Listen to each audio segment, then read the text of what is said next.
Good morning, children. Let us continue with the writing skills. In the previous lecture, previous session, we have studied about the informal letters. Today we'll continue with the letter writing and study the second type of letters. Let us have a recap of the yesterday's lesson. कल हमने पढ़े थे कि letter क्या है. Letter is a written form of communication. Letter क्या है? Communication in a written form. अगर हम अपना मैसेज एक पर्सन दूसरे पर्सन को देता है वाया पोस्ट, तो that is called as a letter. ये लेटर्स के दो टाइप्स थे, formal and informal letter. Informal letter हमने कल पढ़े थे, जिसे हम अपने फ्रेंड्स रिलेटिव्स को लिखते हैं for casual, in casual language. आज हम पढ़ेंगे formal letters.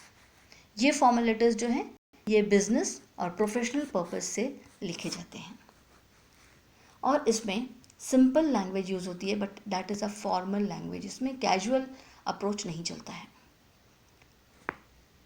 So let us understand in detail about the formal letters.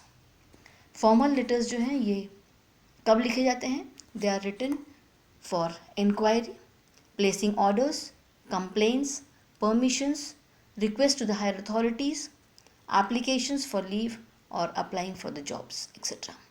ये सारे पर्पज़ जब हमारे को करने होते हैं या ये जब हमें काम होता है उस समय हमारा जो लेटर का फॉर्मेट होगा वो फॉर्मल लेटर होगा. ये जो फॉर्मल लेटर है इसके कंटेंट्स जो है बहुत ही शॉर्ट में होने चाहिए. जितना शॉर्ट हम लिख सकें उतना इस लेटर को शॉर्ट में लिखना चाहिए. ऑफ कोर्स मैसेज कंप्लीट जाना चाहिए वहाँ पे. Divide the content into 3 paragraphs. पूरा जो लेटर है हमारा वो 3 पैराग्राफ्स में लिखेंगे हम. Introduction, body and conclusion of the letter. We generally use passive voice for the formal letters. आपने ग्रामर में पढ़े हैं एक्टिव वॉइस, पैसिव वॉइस. तो जब फॉर्मल लेटर्स हम लिखते हैं उसमें पैसिव वॉइस का ज़्यादा करके यूज़ होता है. यहाँ पर हम कॉन्ट्रैक्शंस या सिम्बॉल्स को नहीं यूज़ करते हैं. पूरा फुल फॉर्म में हमको वर्ड्स लिखने होते हैं. अवॉइड करते हैं हम उनको यूज़ करना. एंड लैंग्वेज हमारी जो है वो फॉर्मल, सीरियस और प्रोफेशनल टोन होता है. So these are the 5 points to remember when you write a formal letter. अब ये जो फॉर्मल लेटर हमको लिखना है किस प्रकार से लिखना है, उसमें क्या क्या पॉइंट्स आने चाहिए. If you remember informal letter में 6 पॉइंट्स होते हैं, but here you have 8 points to remember. First is the sender's detail. ये सेंडर्स डिटेल जो लेटर्स लिख रहा है उसके डिटेल्स हमने पिछले लेटर में भी किए थे. That is just the same. उसके बाद डेट आती है. डेट का फॉर्मेट आपको बताया जा चुका है. That is again the same thing. First और सेकेंड एलिमेंट सेम है. थर्ड में हम एक यहाँ पर रिसीवर्स डिटेल्स भी डालते हैं. रिसीवर कौन है, उसका लेटर किसको लिखा जा रहा है, उसके डिटेल्स आएंगे. उस डिटेल में उसका नेम और उसका एड्रेस दोनों चीज़ें आती हैं. अभी आगे फॉर्मेट में आपको दिखाऊंगी मैं कि कैसा लिखा हुआ है वो. Then comes the salutation. Then will come the subject and then the salutation. यहाँ पे एक गड़बड़ हुई है. ये पॉइंट नंबर तुम्हारा चेंज होगा. This is your point number 1.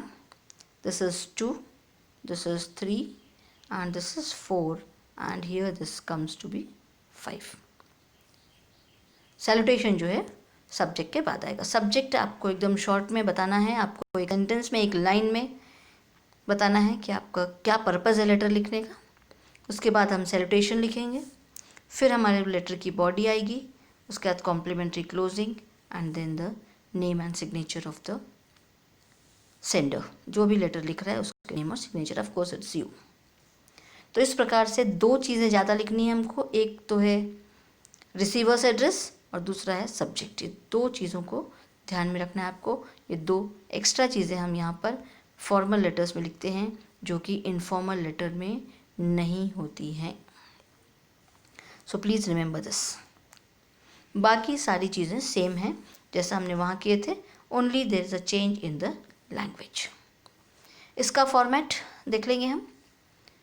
First point उसमें हमारा इनफॉर्मल लेटर्स में सेंडर्स एड्रेस आया था. यहाँ पर भी हमें वही लिखना है 3 लाइन में, 3 सेंटेंसेस में.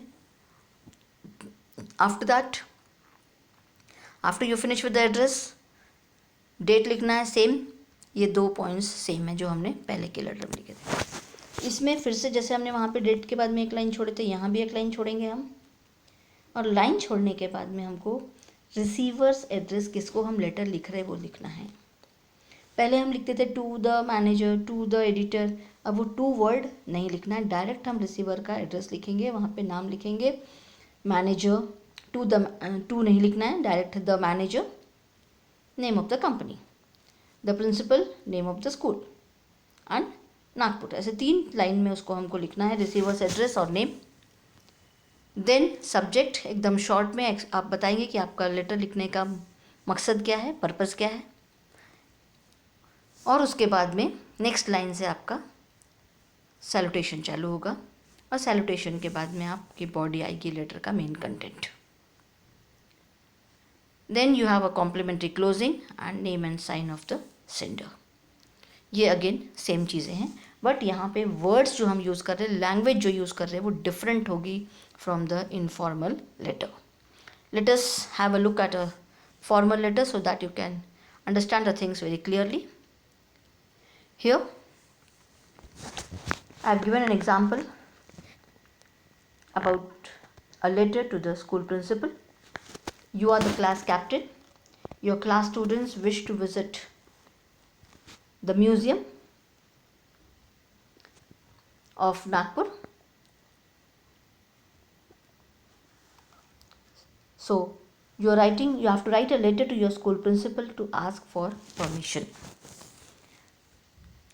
So beginning with your name and address. अब यहाँ पर आप स्कूल के स्टूडेंट हैं, तो आप जो प्रिंसिपल को अपना रेफरेंस देंगे तो घर का एड्रेस देने की ज़रूरत नहीं है, यहाँ पर हम अपना स्कूल का ही एड्रेस देंगे, means your introduction as a school student. So here you are the class captain.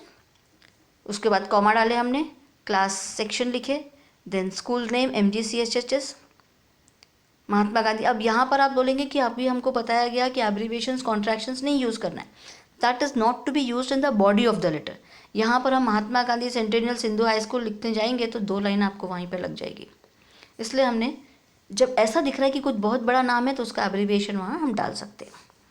And then Jaripatka, Nagpur, pin code, then date, this way you have to write. Of course इसके बाद में आपको एक लाइन छोड़ना है। You will leave 1 line after the date and then start with the receiver's name and address.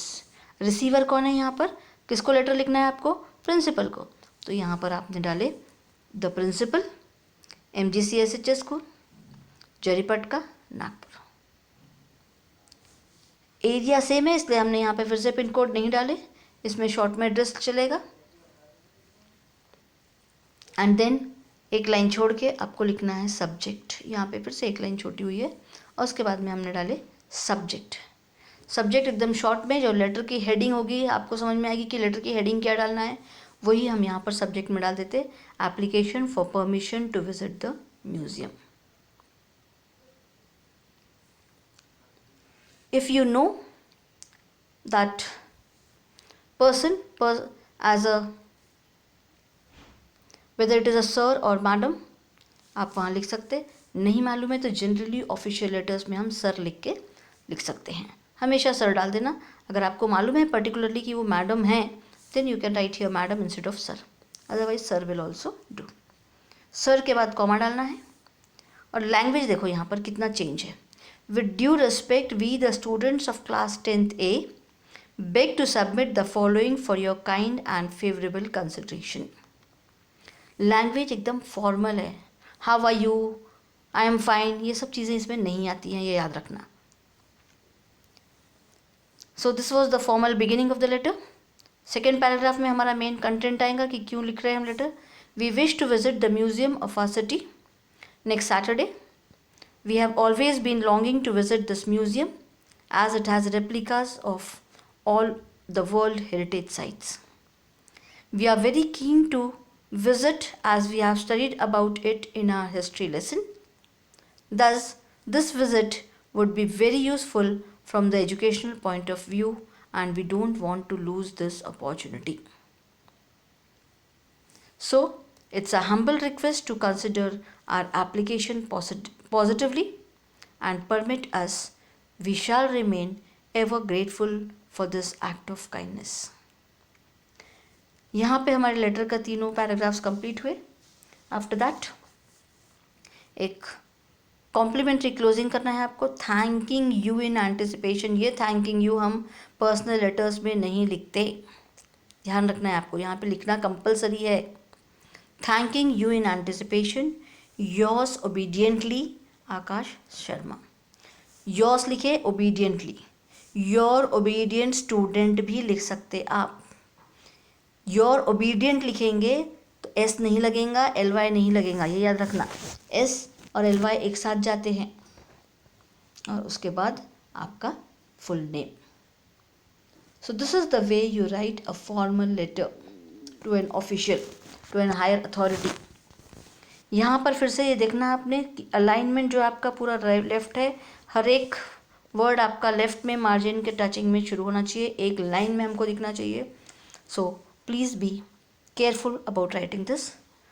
I am just repeating the points again. सबसे starting में आपका एड्रेस आएगा, सेंडर्स जो भी होगा. आपका घर का एड्रेस डाल सकते हैं आप. स्कूल में आप स्कूल के थ्रू लिख रहे हैं तो इसलिए स्कूल का एड्रेस, क्योंकि ये स्कूल का है इसलिए हमने यहाँ स्कूल एड्रेस डाले हैं.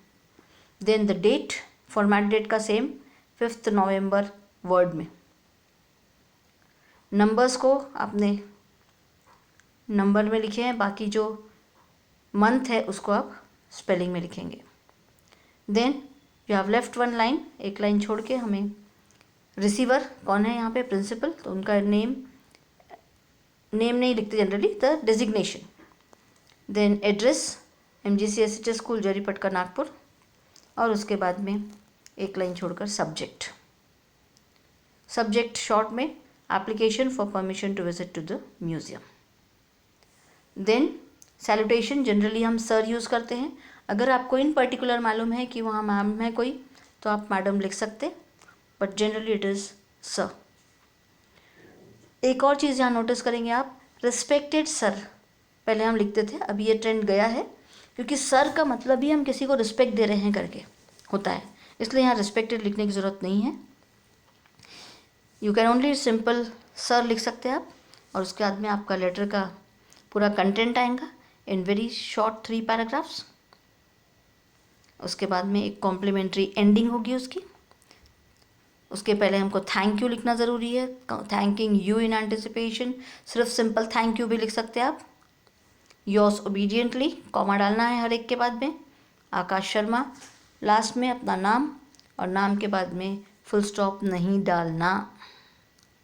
Please be careful about all these points and see that you write the letter in the correct format. This was the example. I have a letter for you to write it as a homework. Write a letter to the editor of a newspaper on the issue of bad condition of roads in your locality. आपके आसपास में roads की condition बहुत ख़राब हो चुकी है, उसके बारे में आपको लिखना है to the editor of a newspaper. आप कोई भी न्यूज़पेपर के एडिटर को लिख सकते हैं इसको. फॉर्मेट उसका आपका फॉर्मल इनफॉर्मल समझ में आना चाहिए आपको. और आपका मैटर शॉर्ट में आपको 3 शॉर्ट पैराग्राफ्स में एक्सप्लेन करना है. कोशिश ये करना है कि आपका लेटर जो है पूरा की पूरा एक कंप्लीट एक पेज में आ जाए. ऊपर क्वेश्चन लिखने की ज़रूरत नहीं है लेटर राइटिंग में. डायरेक्ट जब आपका जो पेज दिया हुआ होता है उस पेज में आप लेफ़्ट साइड से आपका एड्रेस से शुरू करके फटाफट लेटर लिख सकते and see that it ends properly in the same page. अगर लेटर कंप्लीट नहीं हो पा रहा है एक पेज में, आपको ऐसा लग रहा है, then I told you in the previous letter also कि जो आपका लास्ट कंक्लूडिंग पैराग्राफ है इसको आप यहाँ नहीं लिखेंगे, 2-3 लाइन यहाँ की छोड़ देंगे और नेक्स्ट पेज पे कंटिन्यू करेंगे. इस पेज पे ये पार्ट नेक्स्ट पेज पे जाएगा, इसलिए 2-3 लाइन बचेगी उसमें आपको PTO लिखना है. So remember all these points when you write a formal letter. That's all for today. Thank you. Have a nice day.